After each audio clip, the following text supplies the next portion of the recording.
to Limelight Locals. My name is Toni Washingtin, and we're coming to you from one of the oldest cities in the country, Philadelphia, the city of brotherly love.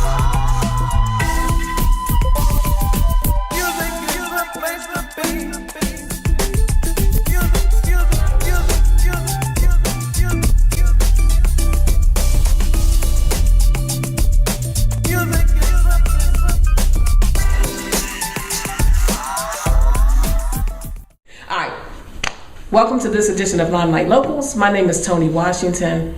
All I can say is I just love what I do. How many people do you know that love what they do? It's always about the music, it's about the entertainment, and I'm here today with a very special guest. Right? He seems so shy. Ever since I've seen him, he seems so shy. I don't know if this is an act or... But anyway, tell everybody who you are. My name is H Mack.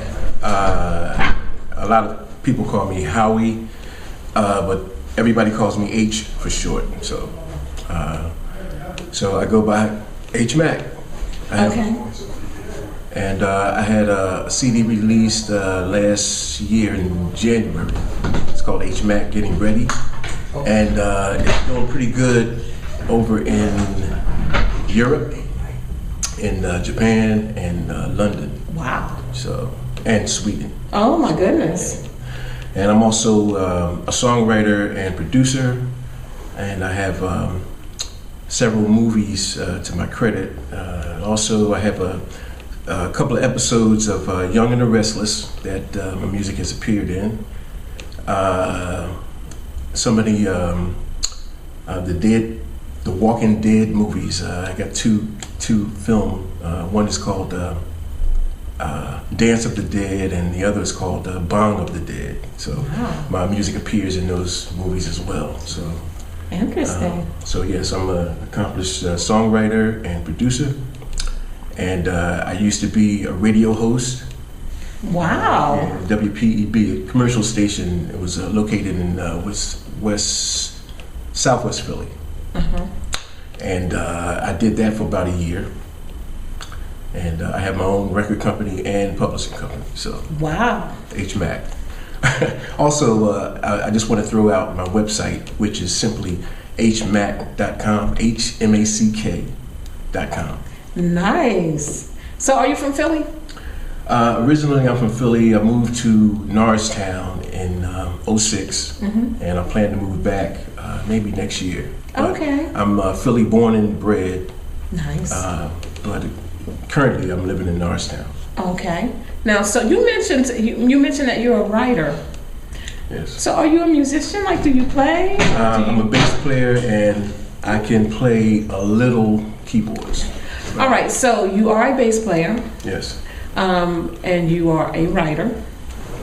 And you of course shared with us that you have some affiliation with the soap opera. Oh, one of my favorite soap operas. Yeah. Well, it's not. It's the publishing company that I work with. Okay, that got you. In conjunction with my publishing company, which is Mudada Music. These people are located in California. They're called Crucial Music. Wow. So they're the ones that put okay. place my music in different nice film. Nice. So, have you worked with any like local groups? Well, I sang with the Hearts of Stone from Motown for 10 years, and in 2003 I sort of branched out and did a solo project. That was my first CD, and since then I cut two separate albums. Nice. So, yeah. And on those albums, are you the writer? I wrote pretty much most of it. I did a cover of Mr. Bojangles and On and On by Stephen Bishop, I think it is. Yeah. I love that song. And those are the two songs that really did, got me a lot of attention. Oh, nice. Mr. Bojangles being the better seller. And have you done some traveling? Well, actually, the traveling I did was with the Times group, As We Stroll. Oh, wow, yeah. So I'm sort of like a backup singer for those guys. Okay. And I went to London a couple of times, and some of the gigs that they did in the States. Okay. The PBS shows that they do. Yeah. I've seen those shows. You've been on those shows? Well, I was there in the wings. I was in the back. Oh, in case somebody broke their leg or somebody got mad and wanted to quit. No, I'm just kidding. You know. Well, one time I actually had to perform, and it was one of the singers had some bypass surgery, so he was there, but I still stood in for him on the side. Okay, yeah, just in case they needed you. Right. No, I mean I actually sang. Oh, you sang? Yeah. Oh, you know what? I did that. That's interesting because a lot of people don't know that happens. Yeah, well, y'all, it happens. Yeah. Okay. I mean, I went to a show one time, and I'm not going to call any names, but if I called the name of this group, you guys would know. So there's a guy standing off in the black and wearing black, you know, and then there's one out front, and he's actually like acting like he's singing, but there's the guy in the black, and I'm like, why is he there? Yeah. Well, the Temptations did a thing like that when Paul Williams was sick, and they brought this guy in, Richard Street, as a matter of fact. He was in the wings when Paul was going through his thing. So. Oh wow, isn't that something? Yeah, so that happens a lot. It does, y'all. It happens. Okay, I'm telling you, I seen it happen. I didn't believe it, but I saw it. And if I said the name, you guys would know. It wasn't the Temptations, though. Well, it's not a discrediting any group. No, but people, the public doesn't know. Yeah. It's like us giving the magic secret up. You know, like telling how it happens. Sometimes, you know, singers get sick. Just like, for instance, it was a show we did with Smokey Robinson, and Smokey Robinson, he had the flu. Okay. He was actually sick. I mean, if you saw him in the dressing room, you would think that he had to go to the emergency room. Okay, because he really. But when he hit the wood, he was like, you could never tell. Okay. But still, I mean, I think he had to do it because he was Smokey Robinson. You can't stand in for Smokey. Exactly. Right. That's like me standing in for Oprah. Oops, I'm just kidding, y'all. I'm just kidding, really. But I understand what you're saying. So, what are some of the other groups that you have shared the stage with? Not necessarily worked directly with them, but you've been, like you mentioned, Smokey. So you apparently were at a show with Smokey. Oh, we've been with everybody.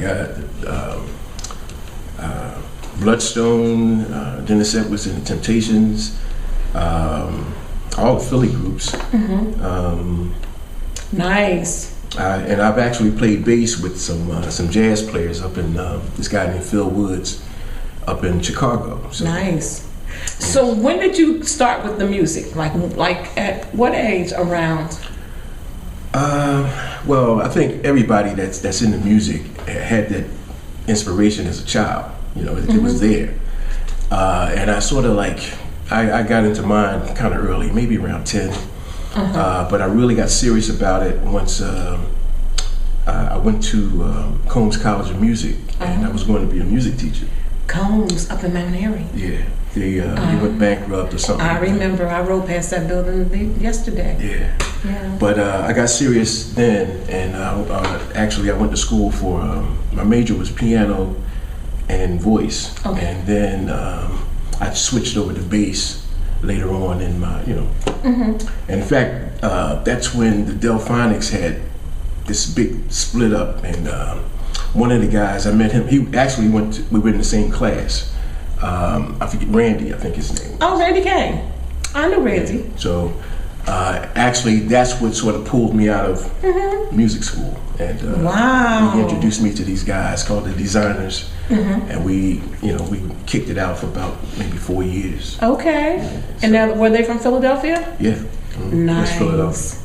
Well, I'll tell you, there's so much music here. There's such a wealth of information too. Like sitting here talking to you, and then you mentioning some of the people that you knew, like Randy, and different groups that you have shared the stage with. And a lot of people don't realize that in Philadelphia, believe it or not, if you sit down and talk to maybe two people, there's going to be somebody that did something major or worked with someone major, and it's just unbelievable because all we have to do is just keep passing it on and stick together and work with one another and network and put it out there and, you know, just pick up the phone, text, Twitter, whatever it is that you do. But I mean, now with the technology the way it is, it's amazing how, you know, you can get so much done and how much it's needed and wanted. You know, people want to know. Right. And another thing, you know, like just like the impact that Motown had on the music industry, and you know, I think Philadelphia has an equal impact. Yes. And it wasn't until Motown moved to California when the guys that played all the sessions really got their recognition. They called this group called the Funk Brothers. Yes. Well, Philadelphia, it's a band called MSSB. Yes. I think I got that right. Yes. Mother, Father, Sister, MFSB, Mother, Father, Sister, Brother. But yes. now these people haven't gotten the recognition that they deserve for the Philly sound, and a lot of stuff that came out of Philadelphia International Records was played by these people. Just like the Motown sound. Yes. Was that one when you band heard called it? You knew it. You knew it was the Funk Brothers. You knew it, and like you said, well, I'm sorry, you didn't know it was the Funk Brothers. You didn't know it was the Funk Brothers. Just like Darlene Love. You know, Darlene Love, I don't know if you were familiar with Darlene Love, but she did a lot of singing and she didn't get the recognition for it until, well, she's still not getting recognized, but she's so underrated. But the point is, like you said, MFSB, they are underrated in my opinion because they gave the sound of Philadelphia, the sound of Philadelphia. And a lot of artists came out of that organization. Okay. But my point is that Philly should, and I'm sure it is, recognized as one of the music hubs. It is. You know. It is, but once again, people don't really know or recognize. And Gamble and Huff in particular, I think that those guys, I contacted Kenny Gamble on Facebook, and I just wanted to say to him, it wasn't nothing I wanted to get an interview with him or anything. I just wanted to just sort of like thank him and give him, you know, his props because him and Leon Huff are like, man, to Philadelphia is what Barry Gordy was to Motown. Absolutely. Well, I want to interview with you, okay, Mr. Gamble, okay? I want to interview you on Limelight Locals, and I'm going to get in touch with you on Facebook, and if anybody knows him directly, tell him to call me. Y'all got my number. Everybody has my number. But you're right about that. You know, everyone should be recognized, you know, who has made the sound of Philadelphia what it is, you know. And I know that Ebenezer. Absolutely, you know. There's just, I mean, I just feel so grateful that I'm being connected now like I am. I know a lot of musicians, but I never met, you know, the Ebonies, and I never met you. And through Ike Love, I was able to do that, and I just feel so grateful because now we got to keep it rolling. Yeah. You know, well, a lot of people don't know about me because of the fact that I was singing with the Hearts of Stone, and you know, I'm getting some exposure now as hooked up with Ike and working with the Ebonies. Yes, fantastic. It's wonderful performance. It's wonderful. Gotta catch 'em. I am. Believe me. So yeah, a lot of people may not know of me as H Mack, but you can definitely go to my website, hmack.com, and check me out. Okay. And hey, I'm honored to be here as well. Okay. Well, listen. Is there anything else you want to say? No, it's just that hey, I always ask people check out my website. Check him out. Check out Ike Love's website. Check out Ike Love. Check out the Ebonies. Keep your eye on the Ebonies. Gotta keep it going. Yeah, we gotta keep it going. Let's do this.